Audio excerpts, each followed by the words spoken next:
Hello, everyone. I'm Jim Garrison. In the spirit of the trees, in the spirit of all of living nature, and with deep gratitude for all of you joining our call today that exemplify all the goodness out there that is trying to make a better world, I want to welcome you to this session of Humanity Rising. Today marks the fifth and final program for endangered life on our planet. All of us are acutely aware that humanity and our ecosystem, we have our backs against the wall, as it were, and the challenges that are besetting us are dramatically urgent. We're all endangered, including humanity. And so how we internalize this information and how we turn this breakdown into a breakthrough is the most urgent challenge of the hour. That is going to take enormous resilience, enormous creativity for us to come together in ways that humanity has never achieved before, and with an alignment with nature that we've long forgotten in order to ensure that we navigate through this thicket of challenges in a way that brings dignity to our generation and ensures continuity of life under the seventh generation still unborn. So it's in that spirit I want to welcome all of you today. And before we dive into our program, I want to invite all of you to just take a moment and just center yourself in your body. Take a few deep breaths, close your eyes if you can, and center yourself on your heart. And for the next minute, just contemplate your heartbeat. And remember that many of the ancient traditions felt that it was from the heart that resilience and creativity emerged to guide us on our way.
Thank you, everyone.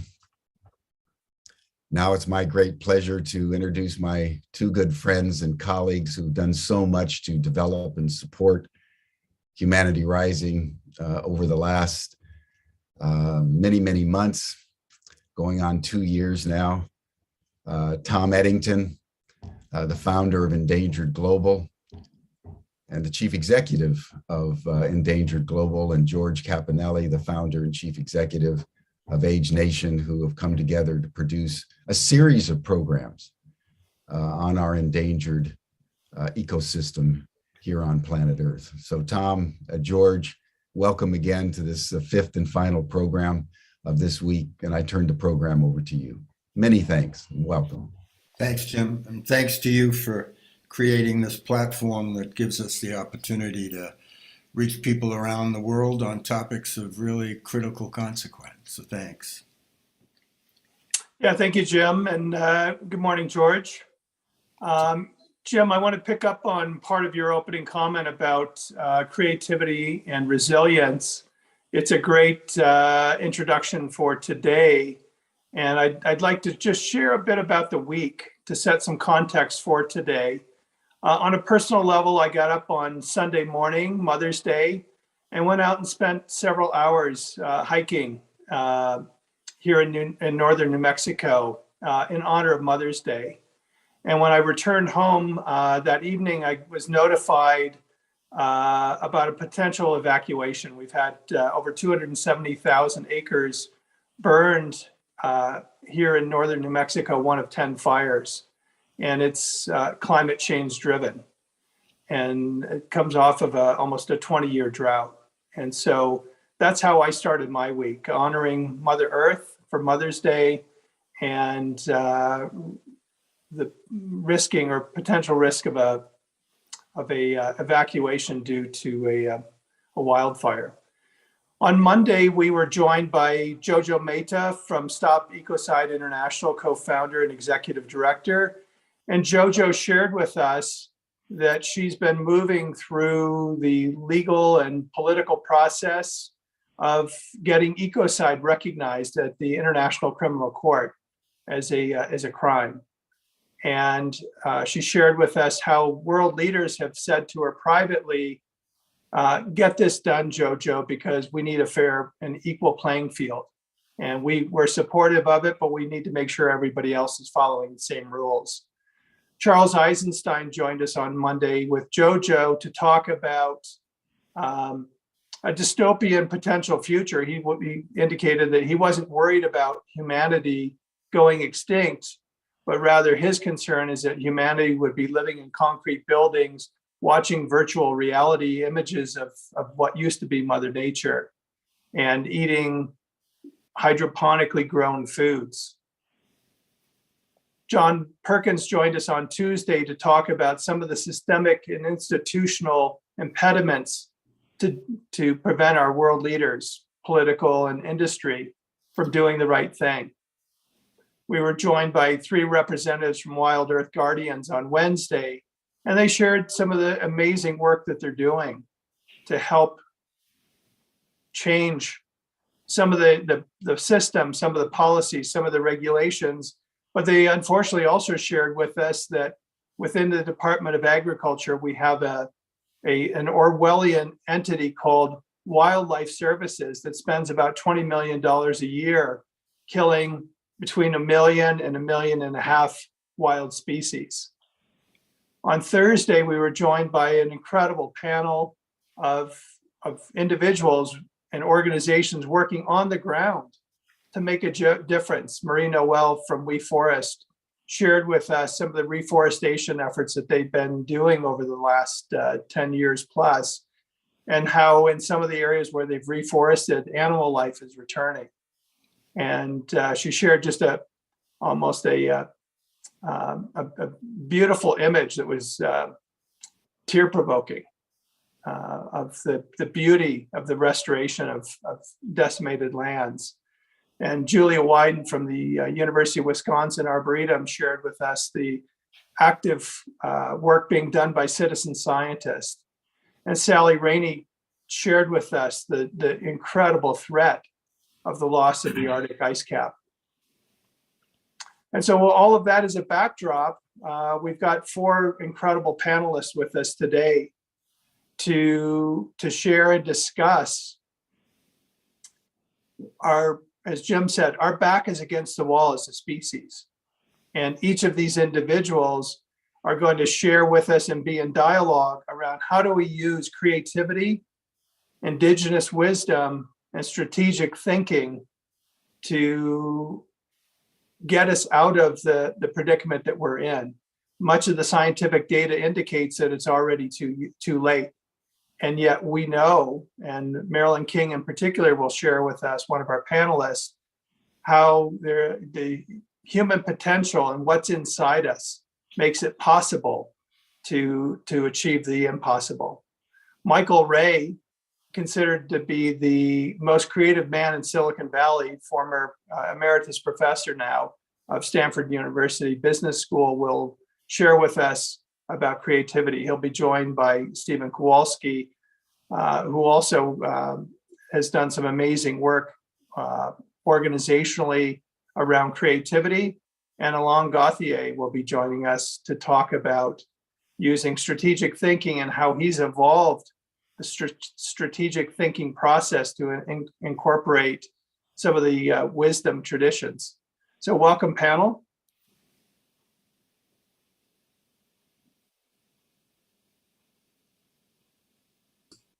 Thank you, Tom. Thank you, George. You're welcome. Did you mention Marilyn? I did. Okay, I didn't know. That's how sharp I am this morning. Well, as Tom has said in his introduction and his summary of the work of the week, it's clear that we are I use the term inextremis as it's defined nautically as a condition in which a ship is either going to be in collision, capsizing, or running aground. And in those circumstances, the captain of the ship is instructed to abandon all other traditional rules of the road and do whatever is necessary to save the ship. And it feels to me as though we are clearly in that time in regard to our habitat, in regard to humanity itself, and in regard to the other species that we're supposed to be stewards of and responsible for. So today, let's explore from each of your perspectives how the work that you each do can indeed contribute to some new pathways, some new perspectives, some new ways of approaching. And many of us know that our task may very well end up being one of mitigation rather than resolution. But even there, we can each make a difference. So, Michael, let's begin with you. And the incredible work that you've done and the incredible work that you still do. Where are you on this subject of endangerment and what we can do about it? Well, I think that, the work that I did, it's interesting that you quoted that line from a Fast Company article about our course, that I was the most creative man in Silicon Valley. I reacted pretty vigorously against that when it first came out. And I was happy that they said man, so we could, could be some women who were more creative.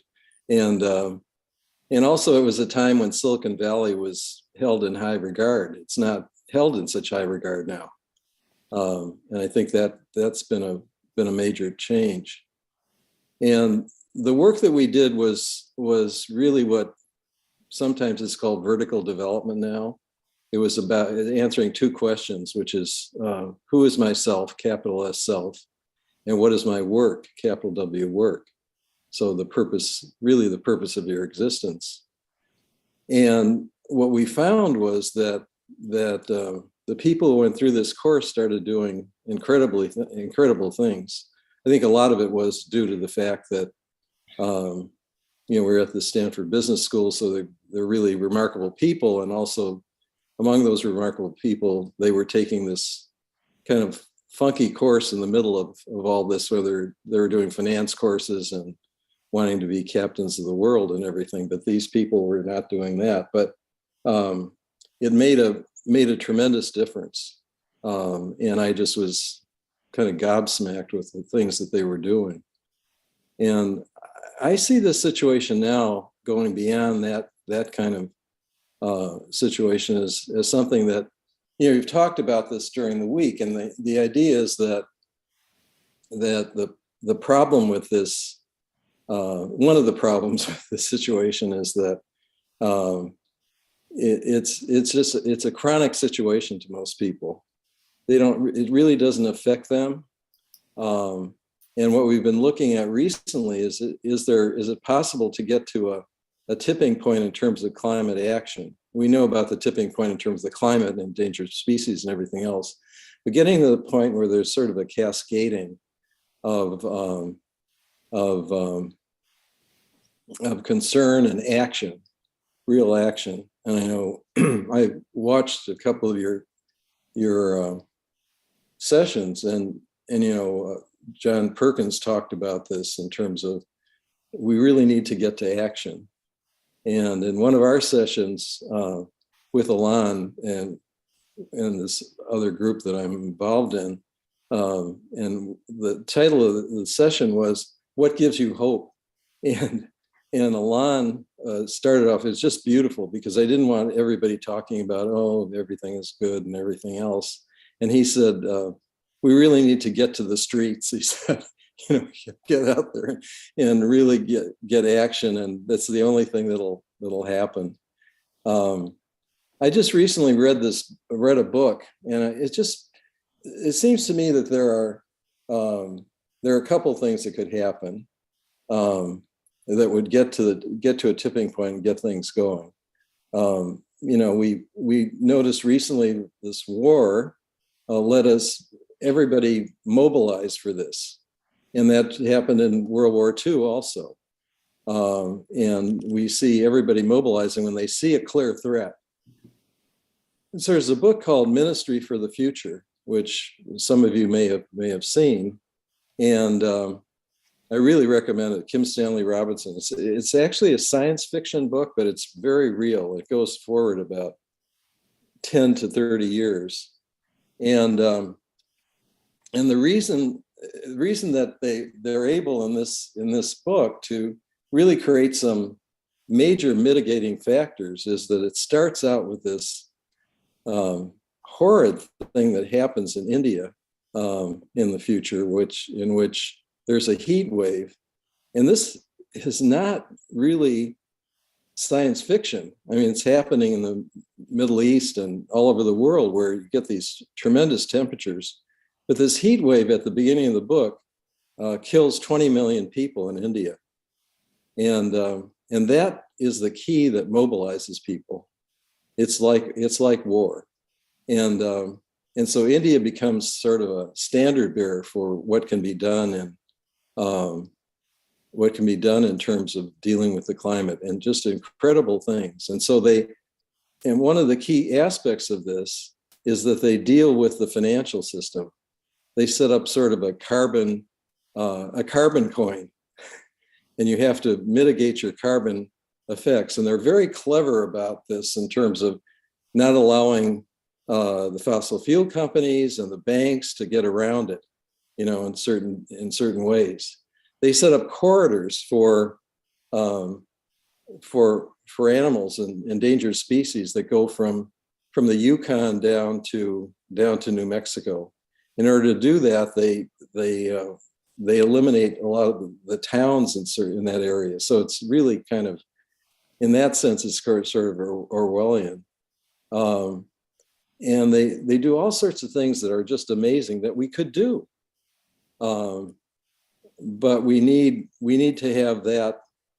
In order to do the kinds of things that they did, they had to have this event that changed that, and that got people mobilized. So then we're left with the situation now where we don't have something. We're happy that we don't have a situation like that, but where we have to move in that direction.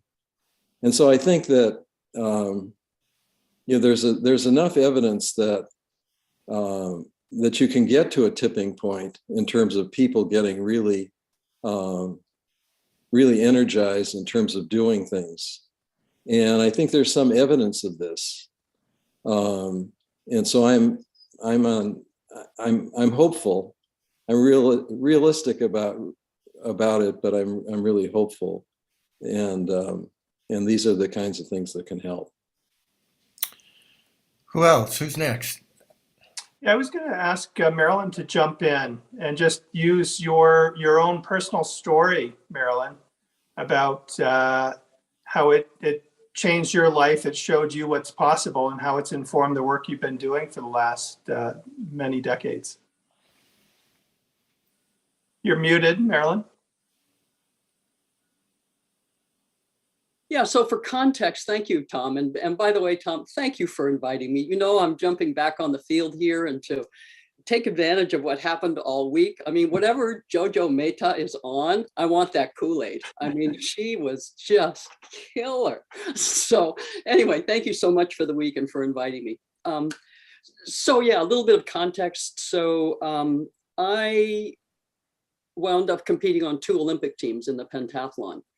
And it was because I had one of those aha moments, one of those paradigm shifts in which I was thinking I was there because it was easier to make friends and maybe I'd run on a relay.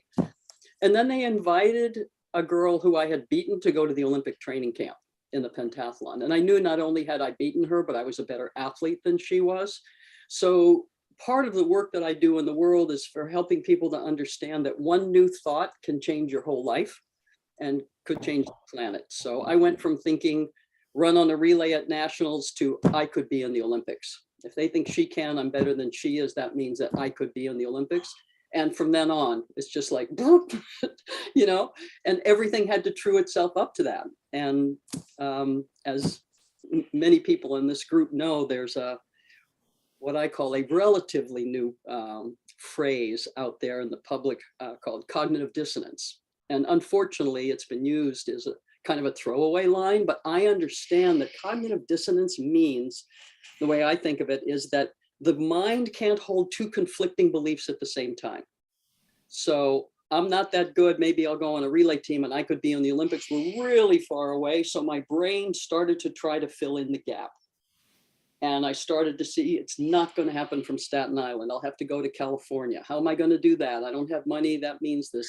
So all these stepping stones just like burst, and you take one and then the other. And I find myself in 1972 walking into the Olympic Stadium with one of those USA uniforms on.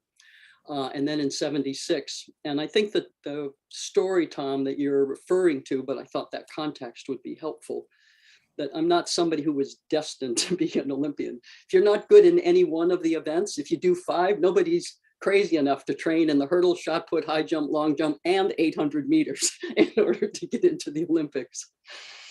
But in 1980, in training for my 3rd team, I had for the first time in my life an opportunity to do nothing but train. I'd taken a year's leave of absence from my head coaching position at UC Berkeley, so I could end my Olympic career on my 3rd team in 1980, having had 24/7 for a year.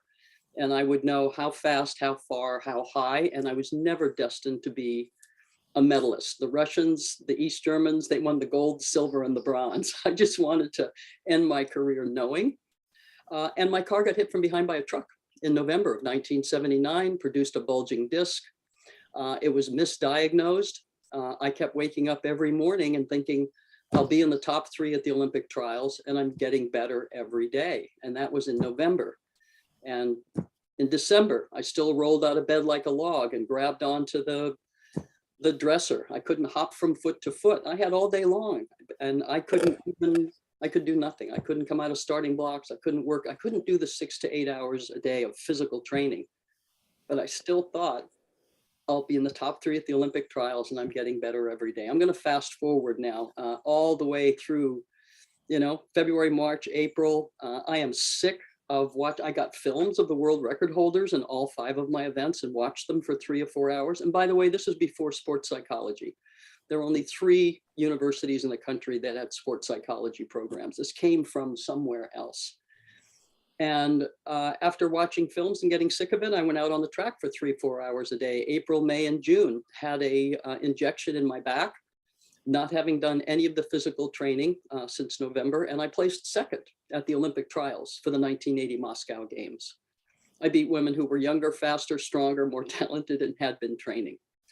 So that story really set the stage for all of the work that I do. I quit my coaching position. I spent 3 years studying how do ordinary people like me do extraordinary things.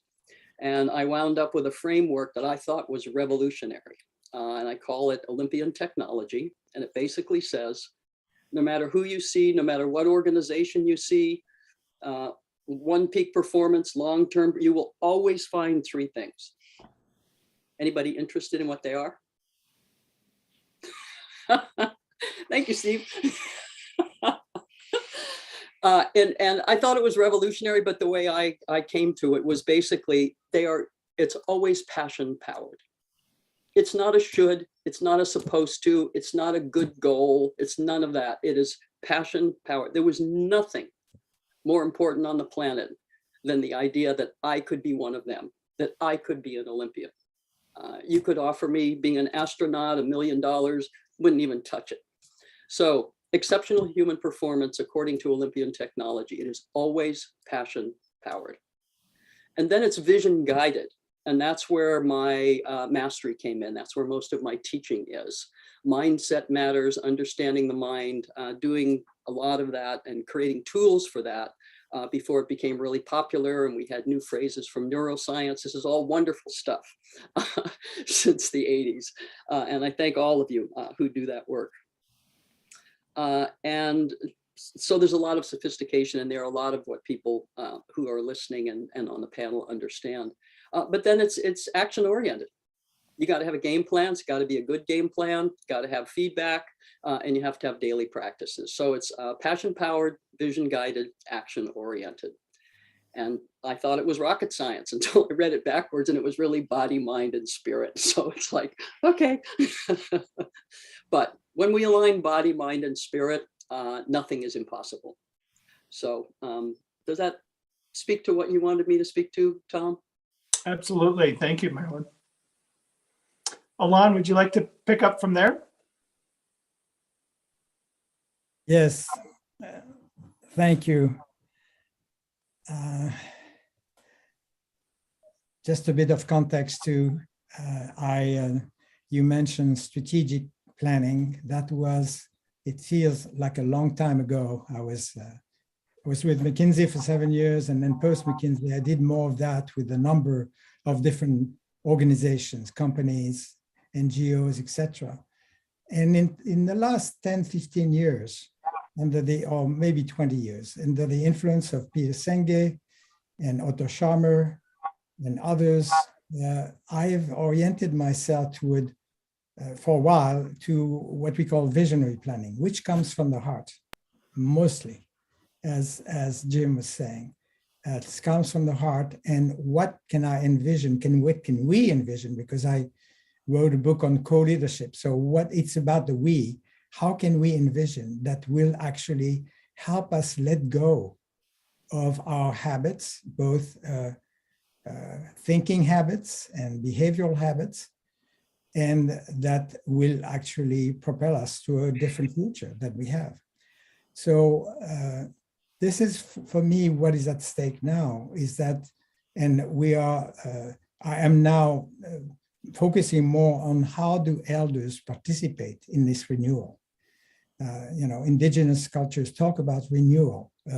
We use the word regeneration, like Paul Hawken, but it is what is indeed possible when we first have a very truthful look at reality and are willing to also envision something that is quite different from it, be aware of the creative tension that comes with it, and let go our imagination, our sensitivity. I love, for instance, when Charles, on the first day of this week, talked about loving, feeling the world alive, that it's a living entity. That's a vision for me that actually can nurture a lot of different actions. So that's what I am now focusing on, particularly with elders, but it doesn't need to stop with elders. We call it the regenerative elder process, where we are, and we are at the beginning, we are in the middle of prototyping that process, that if we are able indeed to let go of our ways of viewing the world, which is very difficult, of course. And this is why I find a lot of inspiration in the indigenous cultures, indigenous elders particularly, is so that we begin to put life, as Paul Hawken recommends in his book, put life at the center of every decision and every action. And that starts with, of course, thinking, feeling, sensing differently. So becoming more of an integral human being who connects all these levels in everything he or she does. So that's my passion now, is that to what extent elders particularly, but not only elders, and probably in large part in partnership with younger generations, can invent in themselves first and then open up to others new ways of relating not just to oneself, to others, to nature, so that new actions come out of that. So it's a long trip from strategic planning, the original world, and this kind of putting oneself in that creative tension, which is not the stress, of course, it's just the ability to be present to what could be as well as to what is. And I'm going to stop there, and probably there'll be other opportunities to say more. Thank you. Yeah, thank you, Alain. And Stephen, building off of some of what Alain just shared, could you talk about Creative Together in your book and some of the work you've been doing over the course of your career? Absolutely. Thank you so much for the invitation to be here with you today. I'm fascinated by how we can scale our impact. And that may mean moving into a new way of relating. It also may mean moving into a new way of creating together. And we are stuck in an old story about what creativity is. The old story says creativity is an ability. It's distributed across the population. Some are more creative than others. Michael, I think you get a taste of this when you might be referred to as the most creative man. What if we didn't have to do that anymore? What if we were all as creative as the circumstances that we are facing and want to work to change require us to be? So the new story of creativity, as I presented in the book, is that creativity is actually a potential. It's a human potential. It's not an ability, as we've all believed, stuck in this old story. So how can we shift into this new story where creativity is a potential? It arises to meet the circumstances. And what more circumstances do we need our creativity than what we're facing right now, today, and on into the future? So how can we scale our impact? I think it involves shifting into this new story of what creativity is and who we are as creators, and then getting better at creating together. And when I say that, I'm not just talking about in small teams inside of organizations. Yes, we have to start to change within the system and within the ecosystem that we're in most closely, but also across ecosystems of organizations. And scaling our impact will require us to do all kinds of things that shift how we've habitually created together. For example, there are some huge trappings of ego that get in the way of us creating together. All of the idea that I own my ideas, I'm the owner, we're stuck in ownership, we're stuck in seeking credit, we're stuck in protecting, and we're stuck in sort of the smaller worlds that we work and live in, and not being as inclusive as we could be. So how are we going to get to decision making across ecosystems of organizations? How are we going to get to creating across ecosystems of organizations? I think we're going to have to let go of some of this individualization and sort of the idea that I'm doing this. No, we have to do it together. We have to have networks of shared purpose. We have to stand together. Sometimes I hear people saying, I need to bring people along. No, actually, we need to stand together. Bringing people along has an elitist quality to it. And I'd love to see us start standing together more. And what does that actually mean in terms of how I create out in the world, how I express this amazing potential that's so sustainable, that we all have access to? We think differently about obstacles. My favorite, when I talk with groups about obstacles, I talk about those non-negotiables that are non-negotiable for all the right reasons, the non-negotiables that are non-negotiable for now, but can be changed through activism and action and over time maybe. And some of the things that we think are non-negotiable really are negotiable. So how can we think about obstacles as opportunities for our creativity to come show up?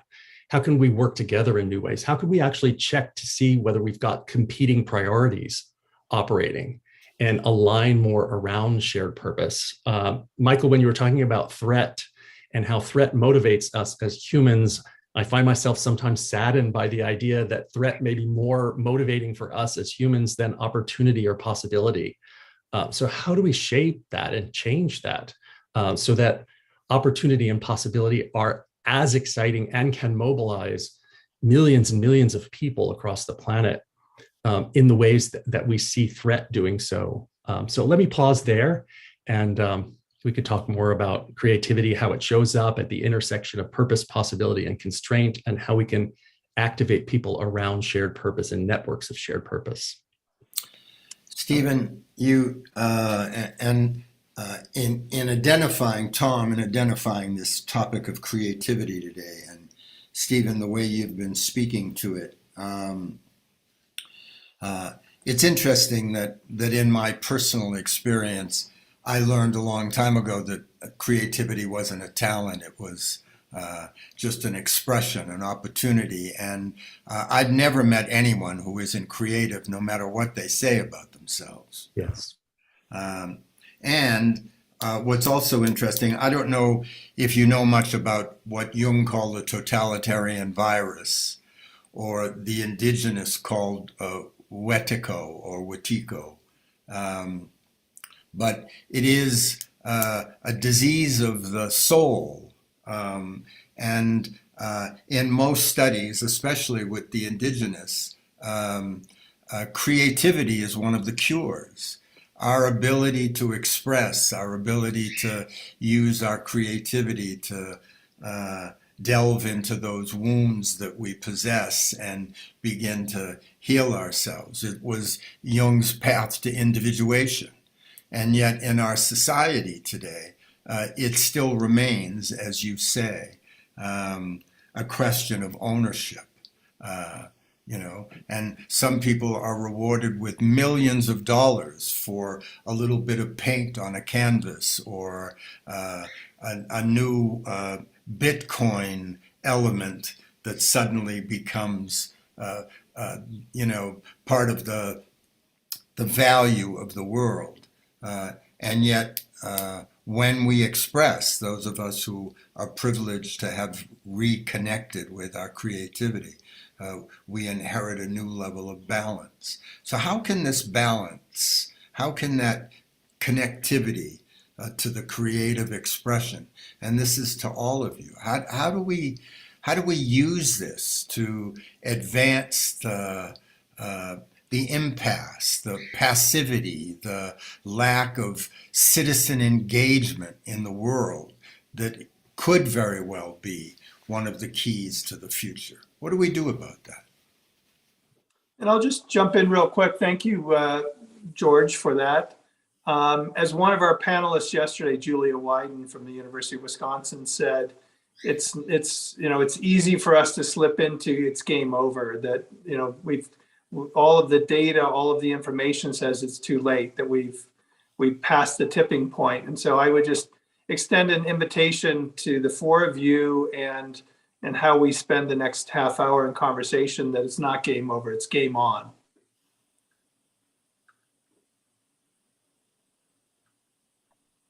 Marilyn. Yeah, this is a place where I go nuts. I go absolutely nuts. I am, an Olympian turned exceptional human performance expert turned peace enthusiast. And I use that word really very specifically. And part of what happened is as soon as I had this aha, that if passion, vision, and action are all required for exceptional human performance, we've got 2 out of these 3 things for peace. And the passion and desire for it has gone up exponentially. And people really want to do something, but we have got some stinking thinking. People have got old, outdated information they don't even know what they mean by the word. So by the way, if you've got a goal and you don't even know what it looks like, how can you possibly chart a strategy for getting there? Which is why I love Pathways to Peace, founded in 1983. They came up with, I call them 3 tools. Peace Day as a day to celebrate. The Peace Wheel, which I have behind me in terms of game plan. You know, it's like, these are like 8 sectors that were derived out of summits at the United Nations over decades with little goal statements for what should governance look like, what should education look like, what should science and tech. So it's like, these are special, this is the peace team. And the people that you've had on this week, Tom, are like member leaders in the peace team. And they have information that is so incredibly inspiring. So this is where I can get too excited, but I have been very privileged. And Alain, you know part of this because we were together in the 5-year think tank on the role of business in peace building. And the kind of people that came there and showed us the future and things that were impossible, they were talking about ending 3rd world debt. I don't know if you remember that, but the conversations that were going on there. And when I went out and tried to talk about that and tell people that this is something that was happening, I didn't have a foundation or credibility to stand on, but I have been exposed to people in all of those areas who are in leadership. And like the people this week on the panels, just have people watch the series. You want to shift people from dispirited and stinking thinking to inspired and fully informed. Not just fully informed about the challenges, but fully informed about the strategies that have been put in place and worked on and been successful. One good example is the Millennium Development Goals. People have no idea that the first set of goals that was set by the United Nations, all of them were way off the charts, and some of them were achieved ahead of time, and some of them were 5 years behind. Oh, gee. So in terms of how do we move people, I believe that the desire is high and people want to do something, but they don't know what to do because they don't believe it will make a difference. And they are poorly informed, they are misinformed, they are operating out of old data. So it was said many times this week that addressing hope and information so that people have current information and can see the rest of the picture of what's been, people have no idea. We were going to have, what did they say back in the 80s? I think between, my numbers go off, but there were predictions of population that at the turn of the century that the millennium, that we would have, I think they said between 10 and 15 billion, between 10 and 12 billion people. And it was unsustainable. And organizations, we had, I don't know, 3.2 billion. I mean, people went to work because they thought that population was the pivotal. Without that, nothing else could change. And how could we possibly, large, very complex systemic change? Guess what? They cut the number in half. And we're going to have probably about 10 billion people in the year 2050. We have everything we need to support that.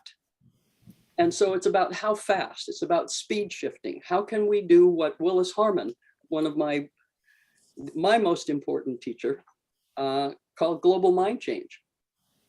And many of us who were influenced by him understand that I know my work is all about global mind change. Because when you change someone's mind, you change their behavior. And right now, people are dispirited and have stinking thinking about peace based on old, outdated information. So I think that is a key place to focus. So I wake up in the morning and I say, if people could just see what I see, they would wake up on fire like I do. And I have a few friends, whenever we get off a Zoom, we look at each other and go, we got this. Maybe I could. Let me leave you with one image. I don't know if any of you watch American football, and this was quite some time ago. Joe Montana, Steve Clark, they haven't been doing well. It's like 2 minutes left, and they're all back against the end zone, and they have to score one more touchdown in order to make the playoffs.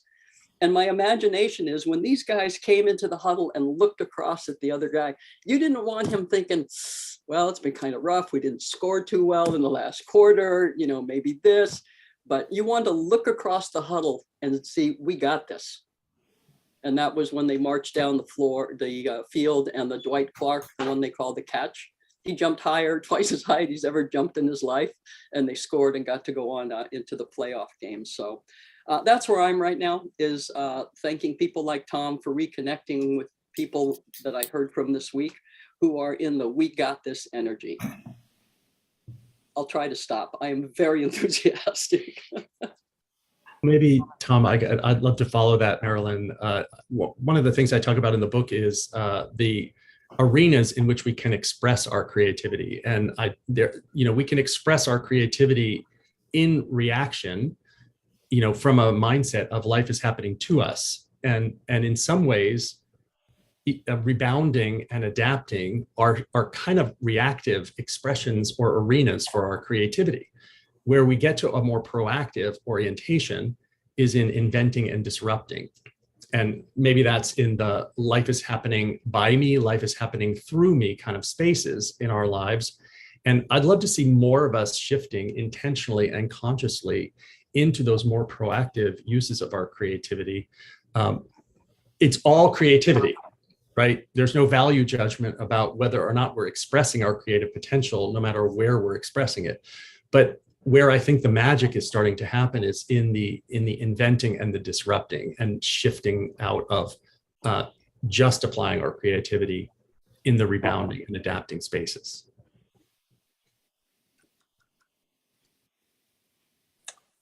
Michael, Alain?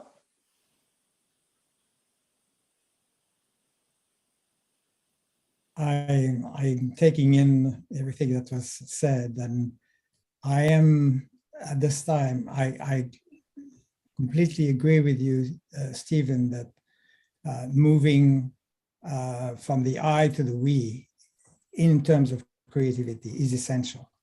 And in my book on evolutionary co-leadership, this was the idea that how can we put ourselves in a frame of mind and heart, and that enables us to solicit things from ourselves that we have never solicited. So I am struck by the fact I recently opened a book by, which has been around for a little while, but by Carol Lee Flinders, which is called Rebalancing the World, and where she contrasts the values of belonging that were mostly part of the Aboriginal cultures or indigenous cultures, and the value of enterprise, which we have developed so far in the West particularly, and saying, is there a possibility to keep some of the best values of enterprise, like change and ability to move, and sometimes even move fast, while going back to some of the values of belonging, including the relationship that we have with life, with nature, of course, other human beings. So that's an aspiration. But there is also the idea that a number of people have difficulty changing unless they are themselves touched in their own life. I can imagine only, and I want to be mostly in a positive light, but what some food shortages would do in the next few years, that will it trigger humans' capacity to collectively face this rather than go into a very defensive mode or not. that's one of the things that is coming through my mind as I listen to the conversation, is that we both need the aspiration, and we may also need some of the elements that will actually, as Michael reminded me, lead people to the street. I mean, Extinction Rebellion, one of the co-leaders of Extinction Rebellion says, I don't see how we can avoid going through mass mobilizations of many, many people in many countries, because governments, the UN, will not be able to do it in time if there is not a lot of pressure from a lot of people. So this is interesting, because will people do this out of a vision for a different world, and therefore will do it as a we, not as an I, protecting my own part of the territory, or will they be mostly moved by fear? For me, that's a big part of the equation in the next few years. Alain, I could not agree with you more about and the concept of the Extinction Rebellion, because I'm not being pessimistic when I say it. I'm just being observant. Most of the structures that we are dealing with today are broken. I mean, the UN is a great idea. And it's also a place where so many good concepts go to die, or to be put on hold, or to be suspended in animation rather than acted upon and engaged in. And I do believe that, I call it the power of one that becomes the power of all, that it is only through that we are going to be able to catalyze the kind of change. We do need to be out into the streets. We do need to be exercising our right to peaceful protest, and to peaceful demonstration, and to peaceful observation and communication of what our needs and responsibilities are. I just want to say something about creativity that I think we haven't yet mentioned, that one of the reasons that creativity is suppressed and isn't expressed is that it's tied into approval. It's tied into recognition. It's tied into belonging. And so most of us have been afraid at different times because we've been criticized for expressing. I remember I was in college and I was taking an art course, and the professor knew that I was a writer, and I was painting, and he came over and whispered in my ear one day, Cappannelli, leave this to other people, stick with your words. and I believed him, you know. And as it turned out, a couple of years later, I discovered that I was a world-class sculptor. And had I listened to that fool, I would have missed one of the great adventures of my life. So I think as we talk about creativity, it's important to realize the guardrails that society has put up that many of us believe in.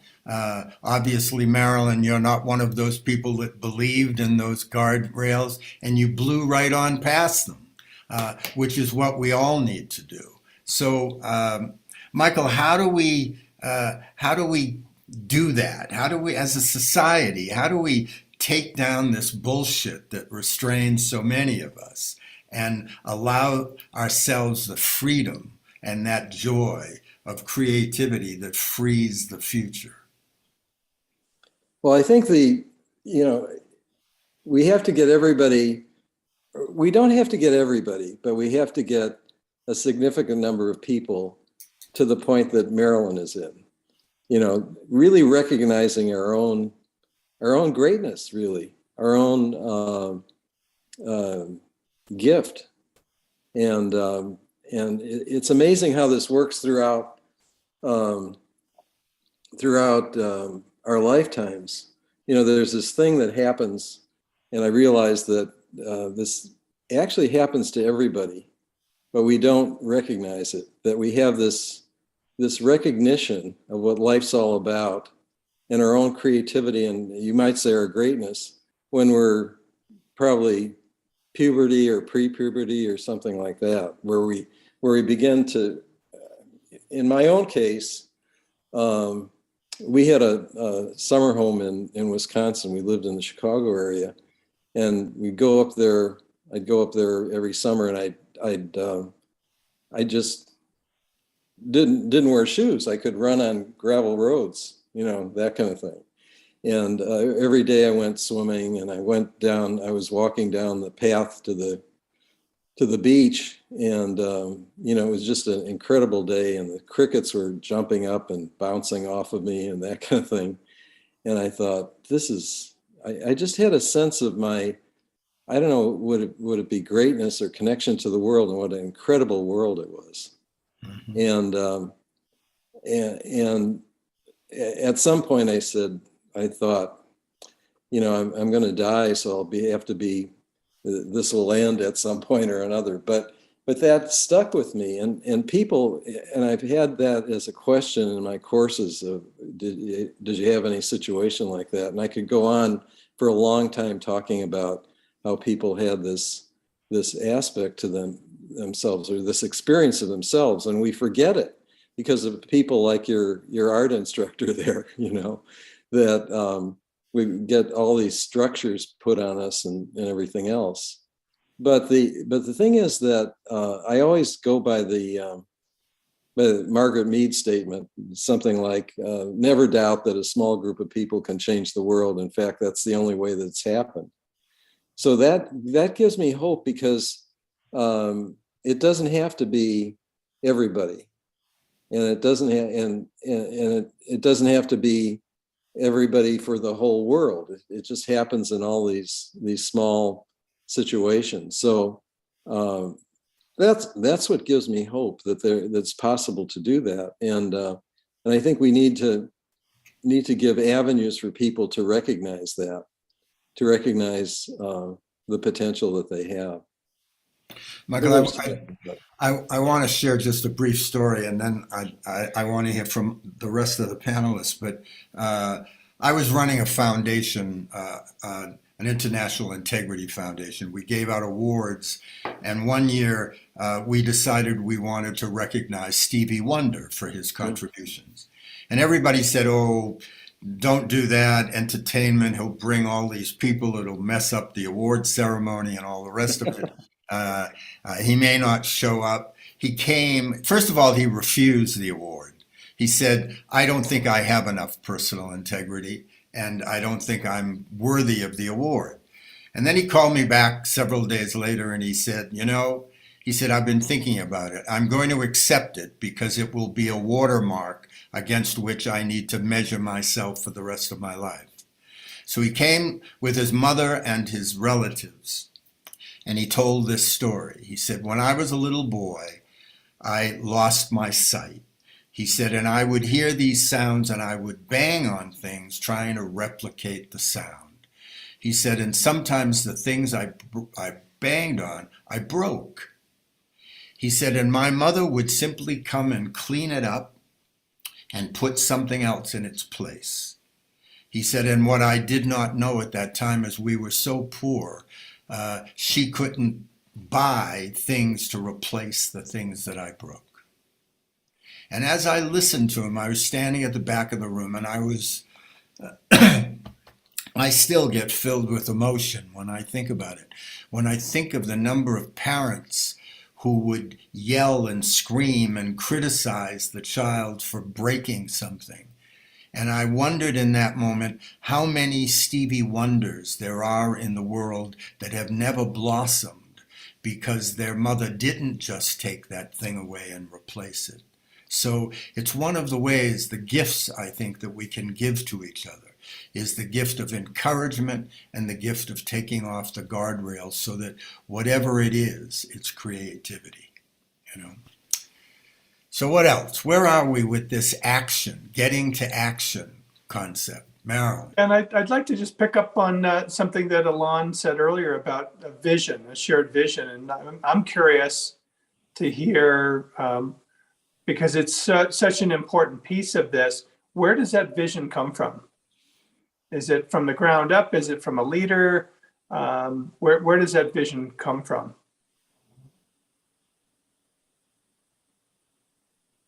Marilyn, you were going to jump in with something. Yeah, I've got 9,000 thoughts. I'm looking forward to future conversations. And I think the answer to your specific question, Tom, is from everywhere. It comes from everywhere. So for me, being on my first Olympic team and being in the Olympic Village with people of every race, religion, political persuasion, and little shy me, I've got my tray and I'm going to try to figure out, who I could sit next to, where would it be safe? And there's a couple seats, and across there's two guys, and they're in an animated conversation, and it seems okay. I put my tray down and I realize they're from countries that are at war with each other. And I think, oh shit, I sat in the wrong place. And they looked up at me and were trying to figure out if I had a language so I could help them translate within one another, because he wanted him to tell him where he found the peanut butter. And these are two countries that were at war with each other. And afterwards, I'm reflecting on it. I'm walking around the village. And by the way, the discotheque is the most fabulous place on the planet.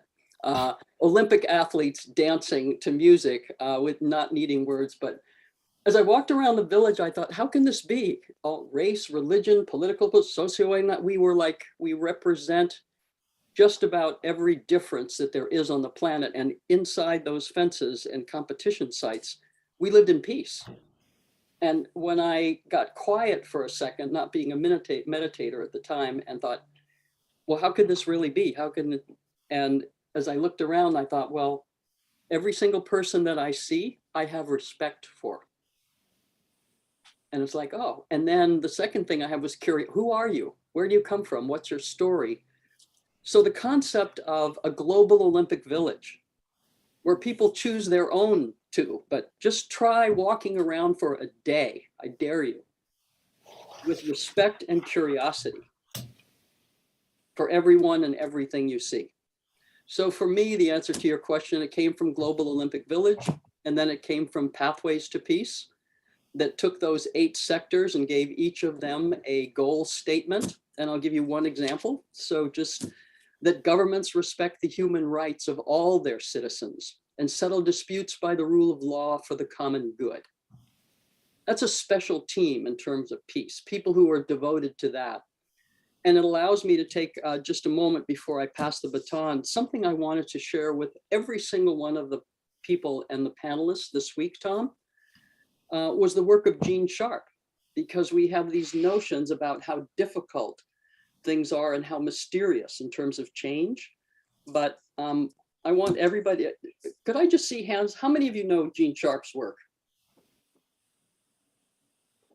So it's time. Gene Sharp is one of the people, he's recently deceased, probably maybe 5 or 6 years ago now.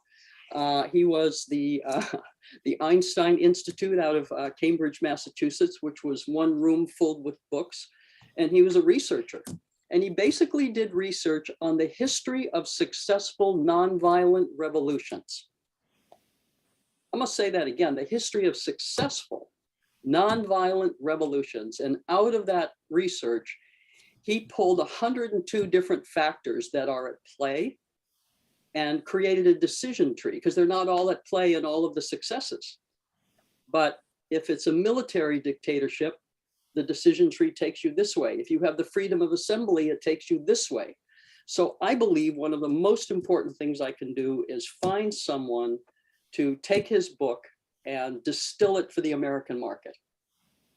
Because marches in the street by themselves won't do anything. Boycotts by themselves won't, none of those things, but he has shown us, depending on what the conditions are on the ground, exactly what needs to be done in order to have a nonviolent, what I call constructive disintegration of a broken system. So please, I read the book once, it was really hard for me. I wrote in all, and then they broke into my car and took it. I can't read that book again. I can't do that again. Somebody else has to do this. and distill it for the American market. And by the way, in case you're not aware, this is where the Orange Revolution, where what happened in Tahrir Square, these are all mostly young people who were reading Gene Sharp's work.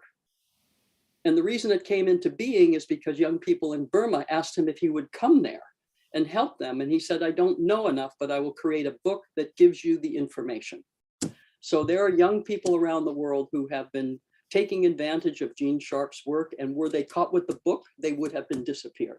I think it's one of the most important pieces of information that we can make available, and I will try to stop, but I am excited.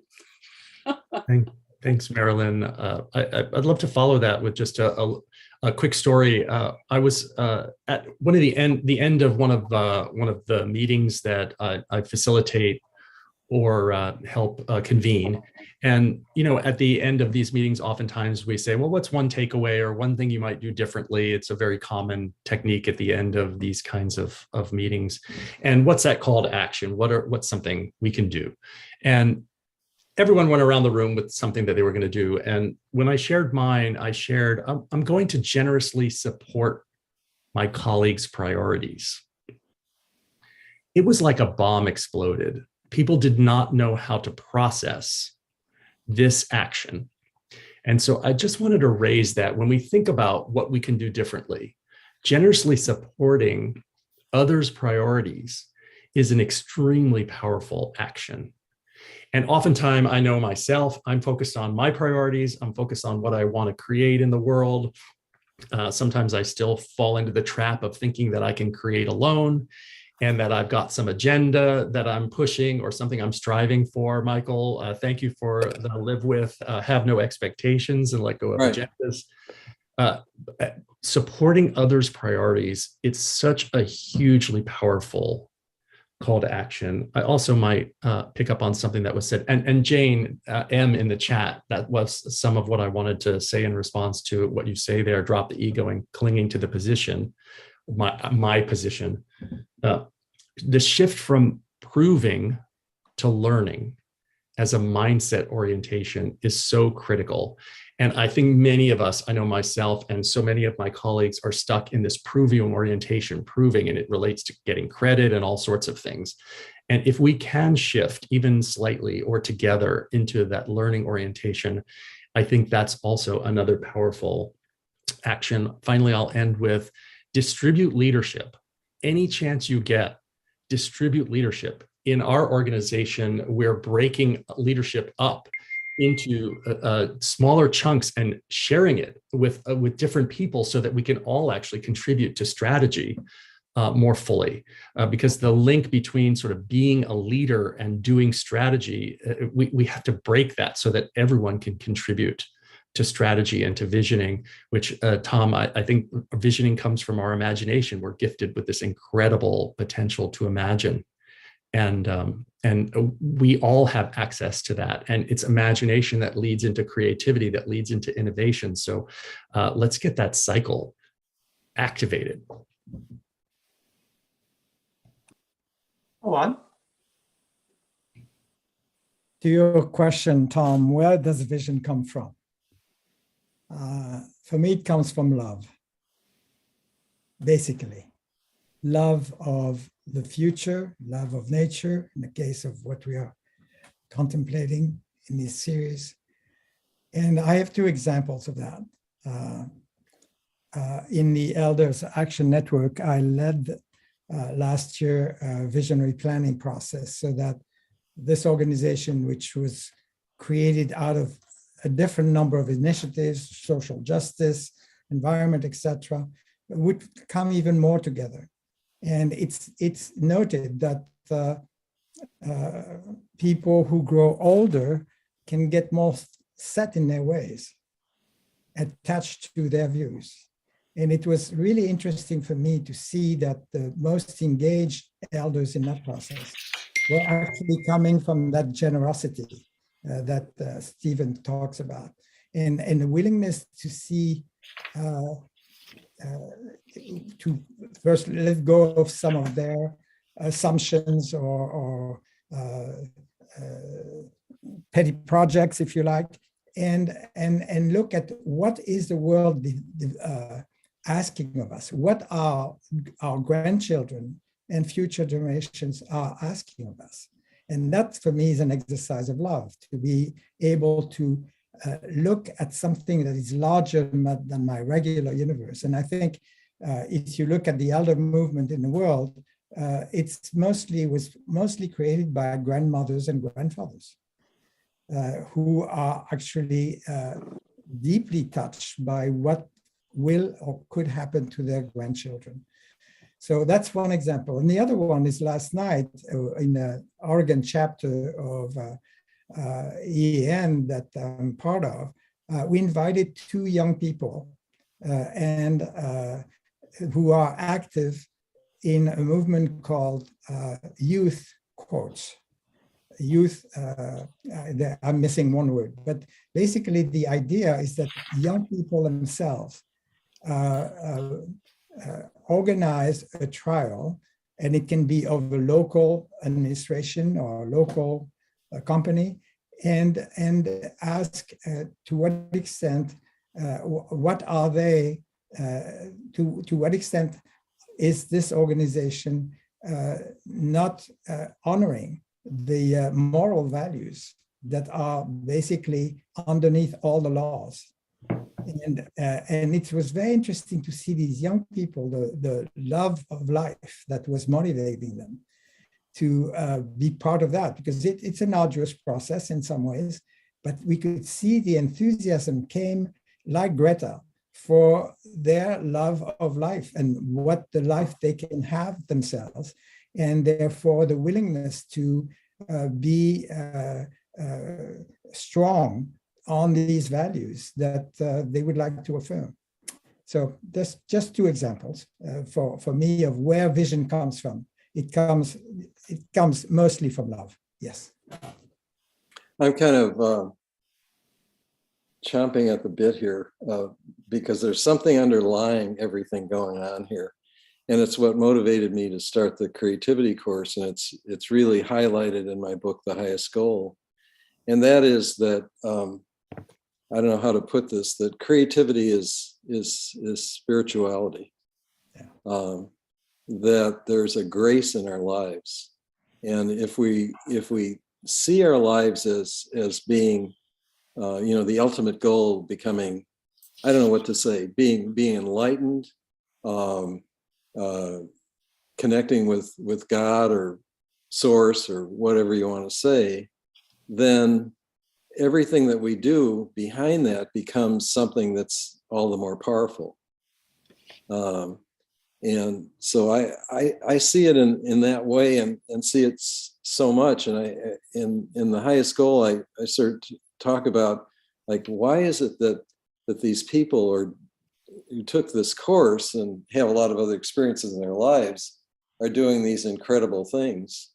And I just came to the conclusion that it's because somehow something flipped where they, and they may have had it before, but something flipped where they realized that there's more to life than I even start the creativity book by saying, this is not about getting ideas. It's not about creative organization. It's by discovering what's inside of you and what your purpose in life is. And so that's the thing that underlies everything that we're saying, in my belief. So I think that, and that's the thing that'll carry us through. I think that, the optimism, it's more than optimism that you're talking about, Marilyn. It's just this idea that we've got this comes from that inner spirit. It comes from that inner spirit and that connection with a higher power, and this goal to in this lifetime, it may take a number of lifetimes and so on, depending on what you believe, but this idea of this that in the course of trying to make this connection with something we don't even realize is there, in the course of that, we do things at a higher level. We bring out our creativity. and we can deal with situations because that's always there. And I really believe in grace and blessings and so on, that and the power of gratitude. I think that's just amazing to just be thankful at all times for the grace that we have in our lives. And I think that's a multiplier. And that's got to be behind everything we're doing. And you can put it in terms of love, Alon. That's one way to put it. Maybe the best way to put it. Anyway, thanks. So, Michael, you would say that the process is inner discovered rather than outer directed or outer promoted. Well, no, I think it's both ways. I think it's the field, that famous poem by Rumi, there is a field and join me there. So, and to sort of get beyond that, it's just that I think we're presented with things that are negative or positive. You could take that idea, the situation that you were in terms of somebody telling you, stick to your writing, stick to your area. But then there are other situations. I got into 5/4 is Dave Brubeck Day.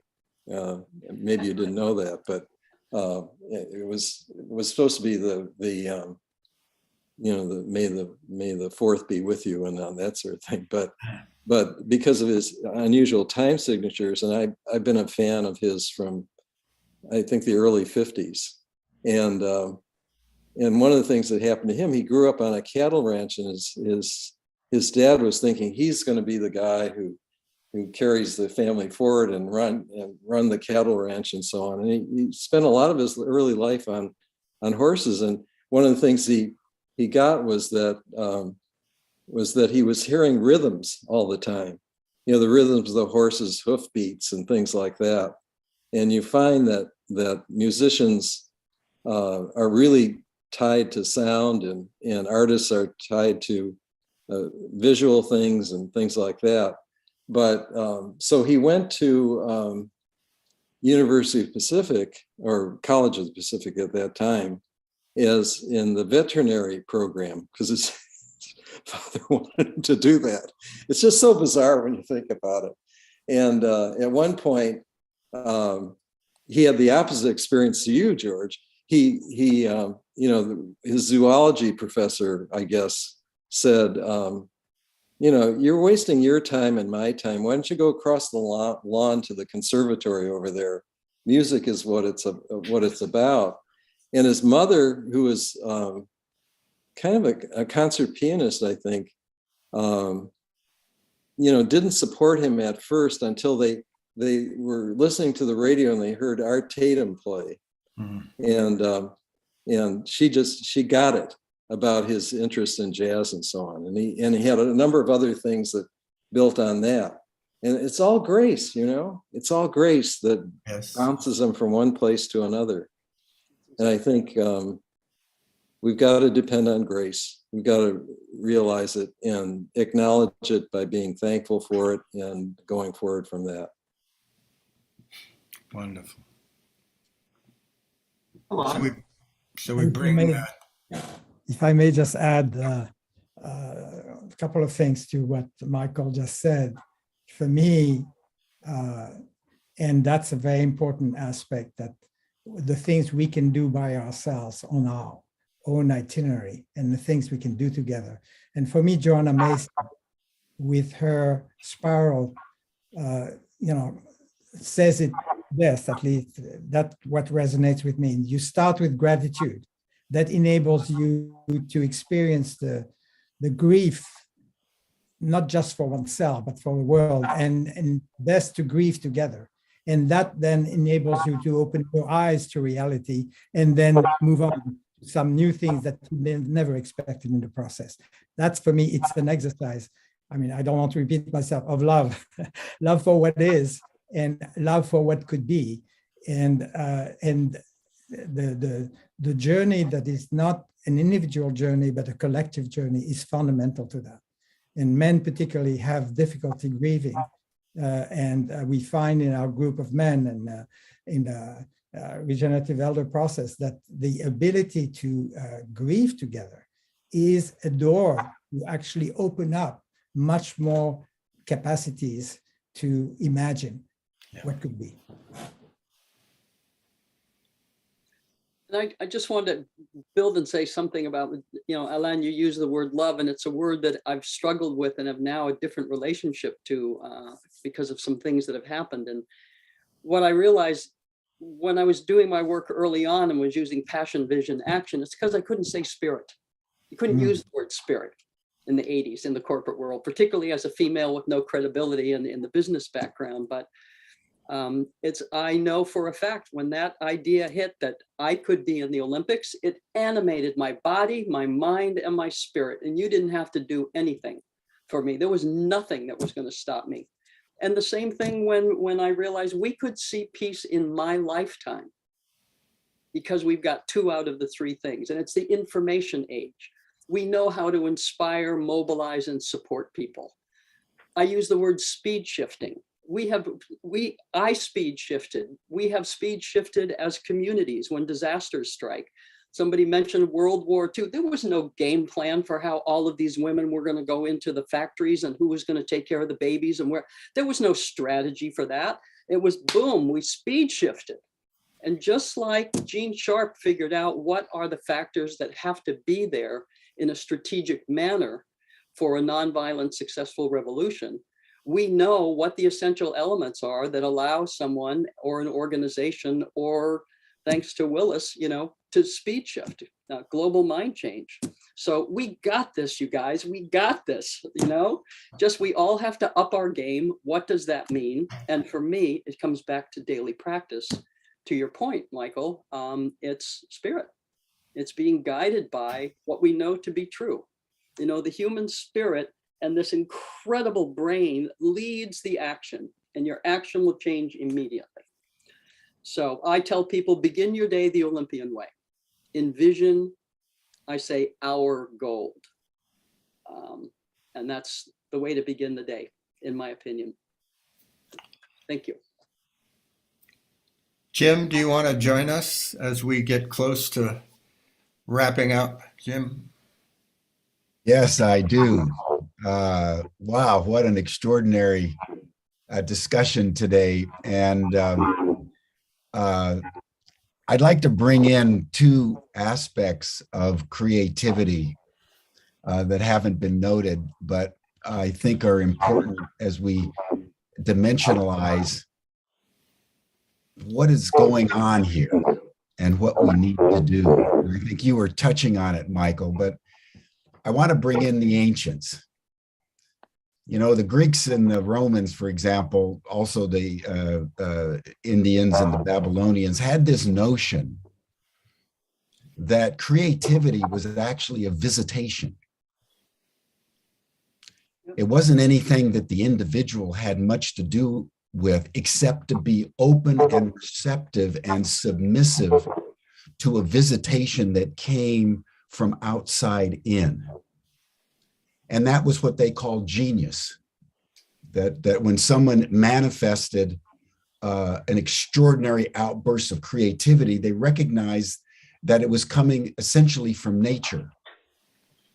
And so I want to bring that in, and I want to just recite something from Einstein's life that many people don't know. He discovered as a little boy in Switzerland, when he would take his long walks, particularly at dawn, when the dew was still on the ground, that if he took his shoes off and walked barefoot, he started to get all kinds of interesting ideas. And even when he was at Princeton later in his life, sometimes people would see him at dawn walking on the grass right at that moment when the dew was still fresh on the ground, and with his pants rolled up a little bit and so forth and so on. And that's an example of what I think is a very, very ancient notion of creativity, that it comes from the realization that we're part of nature. We're not distinct from nature, that it's not just an interior human phenomenon. We can cultivate it, but it's actually part of who we are. And there's all kinds of stories of great writers and poets and musicians who recount that an idea or a thought comes into their mind, and if they don't catch it, it's gone. So I just wanted to bring in the notion of creativity as part of our interconnectivity with nature. It's our disconnection with nature, in my view, and I think the view of many people, particularly Goethe, that is what stultifies creativity. So in Goethe, who was one of the greatest creative geniuses, certainly of Western civilization, the author of Faust, among many other extraordinary works, he said that if one wants to cultivate one's creativity, one needs to be out in nature and receptive to nature as much as possible, and be open to that symbiosis between nature and soul. Put another way, when Jung was asked what was at the heart of the rise of National Socialism in Germany, he says it's because the German people cut themselves off from nature, put themselves in cities, surrounded themselves with reductionist science. And then he says, when you do that and you're completely cut off, you become susceptible to all kinds of demagoguery. So that's one point I'd love to just get, and I know we're pushing time and this is a big news subject, but the other part that I'd like to put in about creativity that actually Deanna Rice brought in, which has been, again, Goethe, Schiller, Nietzsche, that the highest form of creativity is play. Children at play, adults at play. So anyway, I just have been bursting here to bring this in, and I would love to take some extra minutes to have all of you just respond to this expanded notion, most fundamentally, that creativity emanates through us from nature. There's even research, by the way, that they're conducting, that our thoughts come from the sun. It's very, very interesting research that's coming out. I mentioned the other day on Humanity Rising that there's research that's coming out of England right now. We have this notion, and we all know that trees and the mushrooms are in these neural networks. They're now finding out that these neural networks are speaking to one another in discrete language, and that the electrical pulses that are going out from the little mushrooms to the roots of the trees and all the other parts of the ecosystem that make a whole natural ecosystem alive are the same electrical impulses that shape human language, that actually we speak, because nature's been speaking in discrete ways and languages we just simply don't happen to understand for a long time. So this relation between creativity and nature, and the relationship between creativity and play, I would just love to take a few more extra minutes and get your genius to respond to and take to the next level.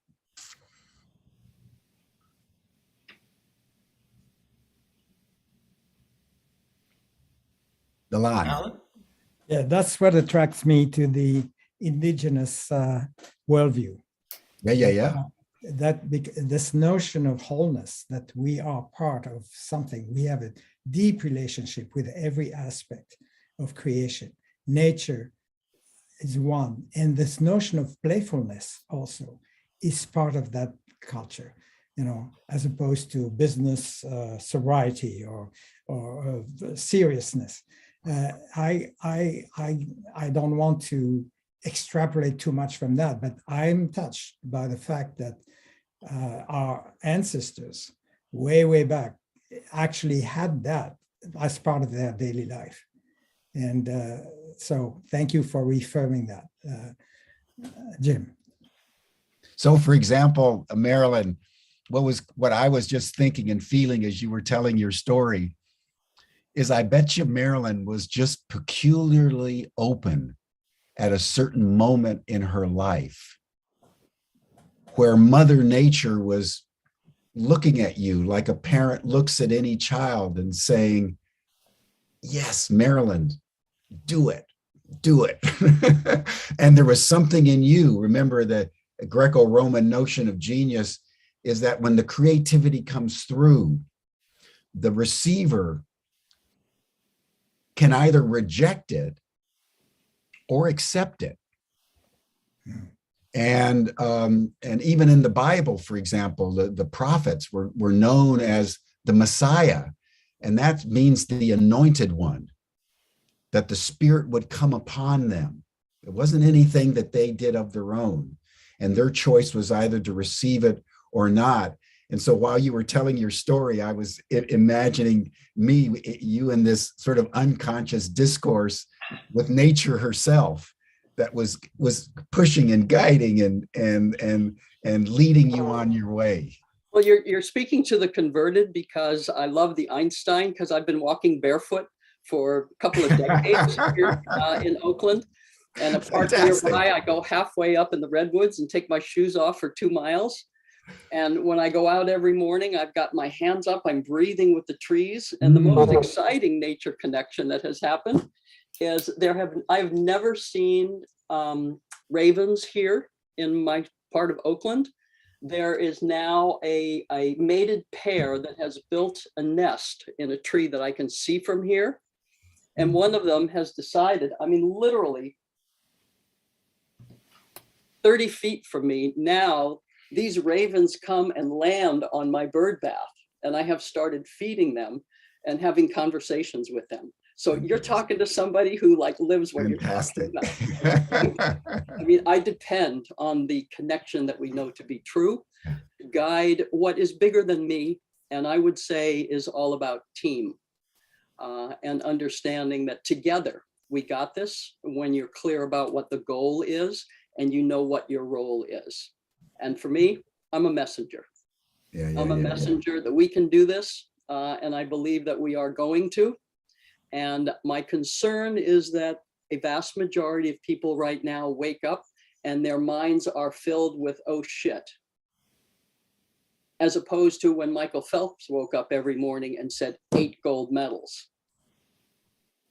And that's the place where I believe we have the ability to make a shift. How do we shift people from that portion of the problems that we need to know about to the much larger, turn the light on the bigger picture of the things that got shared this week by these people, right? But wake up every morning and envision our gold and watch how your thinking and your behavior change. So my job is to mobilize Olympians worldwide with this message and inspire, mobilize, and support people. And we'll be celebrating on Peace Day in 2050. I'll be 100, and we'll have the opportunity to celebrate that we did it. Perfect. Steve, Michael, you're the experts here. What's your take on all this? I just wanted to mention that there's a great, I think it's great, TED Talk by Elizabeth Gilbert that points out the idea of the muse and things coming through them and so on. And the other thing I want to mention is that you may not remember, but I had that insight into who I was and the world and everything when I was up in Wisconsin, going barefoot all the time, being able to run on gravel roads. Yeah. So that was part of it.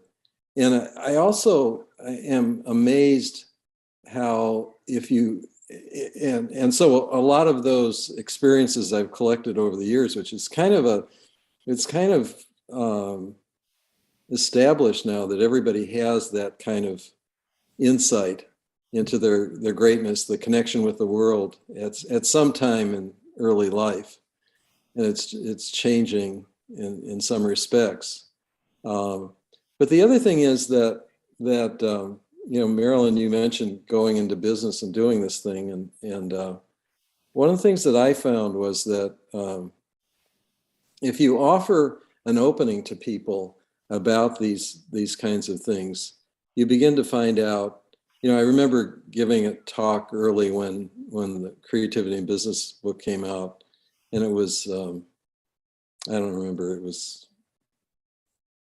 small business people or something like that. And after I did it, and I would always include some meditation and so on. And I'm talking about in the early 80s.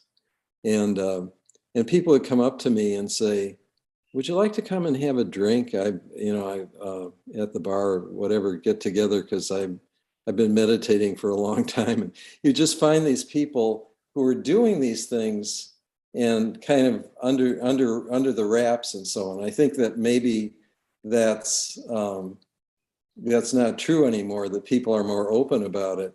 But I'm always amazed at the spiritual path that people are on without really talking about it. And I think we should take that as a given when we're talking to people, and treat people as spiritual beings and begin to share with them. Yeah, thank you, Michael. And I might add, Jim, as long as we don't promote the notion that this is somehow a rare experience or elitist in any way. I mean, what's beautiful about this is that it's something we all have access to. And so I think that's really critical, this connection. We literally cannot extricate ourselves from the nested interrelationships and the ways we're all connected in ways that we promote intentionally and in ways that we don't even realize. And so, yes, how can we harness all of that? And as I said earlier, how can we scale our impact through that connectedness? That is, I think, one of the ways we're going to address this challenge that we're facing and slow the loss of species and help us solve these problems across ecosystems of organizations and networks. And Jim, when you talk about the visitation and the genius, whether it's in an ordinary moment or an extraordinary one, in my personal experience, there's always a sense of awe, a sense of that there's something mysterious and magical that shows up. And I'm also aware that in the best moments, it is clear to me that what's happening is happening through me and not from me. And the very way I work is called direct carving. And so that requires a rapport to be established with the material. And from that material, something happens.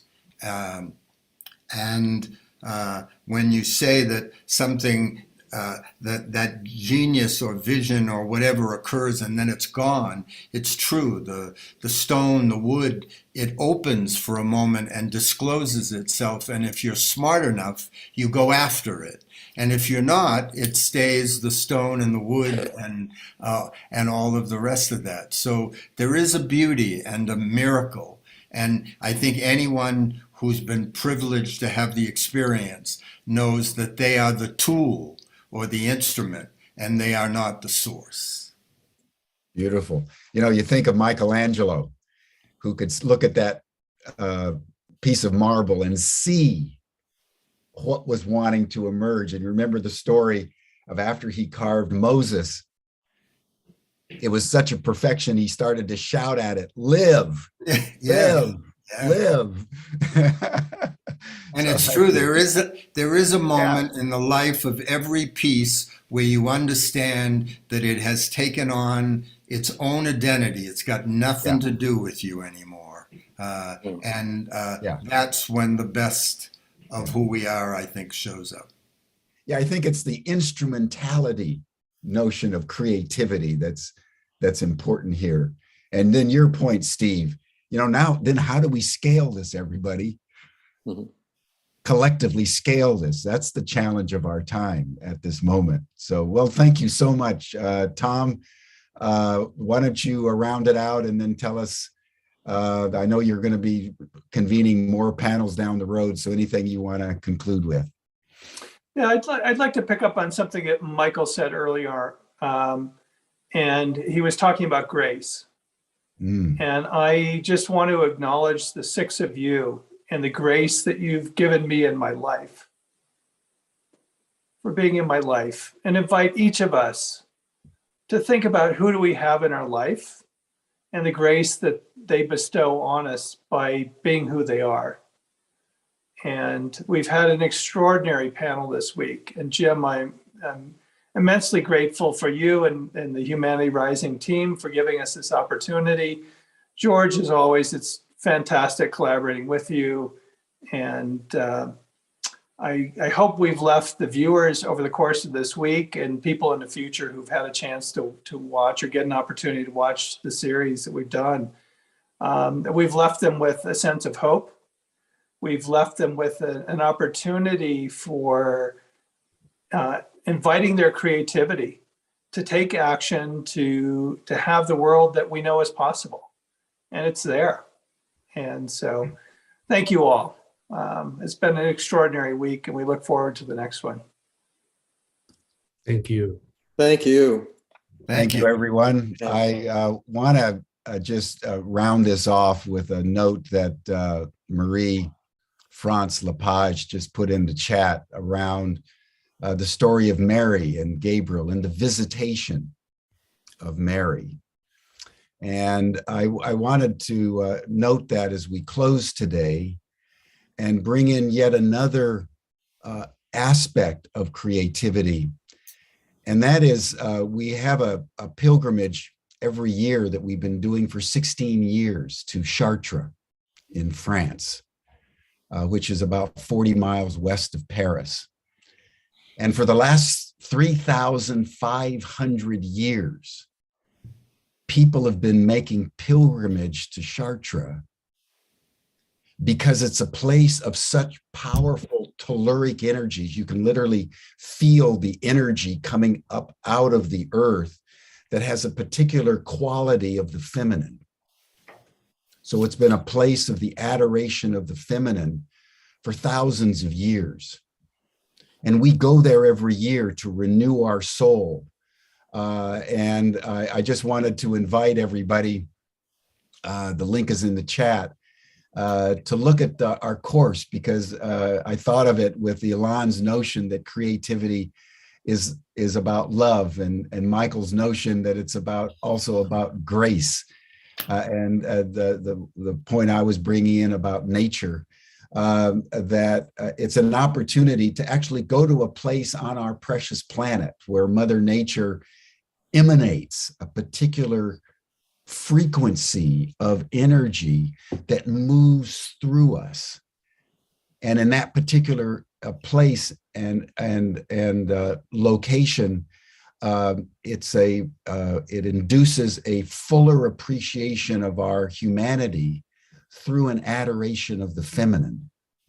So that's another aspect of the whole discussion about creativity that I think is important for us to hold, that at different points around our mother, if we go there with openness, a particular tonality of creativity can be activated and course through us. That's why I put our pilgrimage in the chat as a link for anyone who's possibly interested in wanting to join us. So that brings our session to a close today. Tom, George, all of you on the panel and Those of you who are listening from around the world, thank you for your participation in these discussions that we try to have with Humanity Rising, because these are the conversations the whole world needs to be having right now. It's so fundamentally important. Enjoy your weekend. Those of you who are interested, you're welcome to the after session chat that we have. Stan Pokris just put the link in the chat box. And for everyone, we'll see you again here on Monday for a session on the politics of being that's been developed by a French intellectual as he has been contemplating some of the challenges of our time. Thank you, everyone. Bye for now. See you on Monday.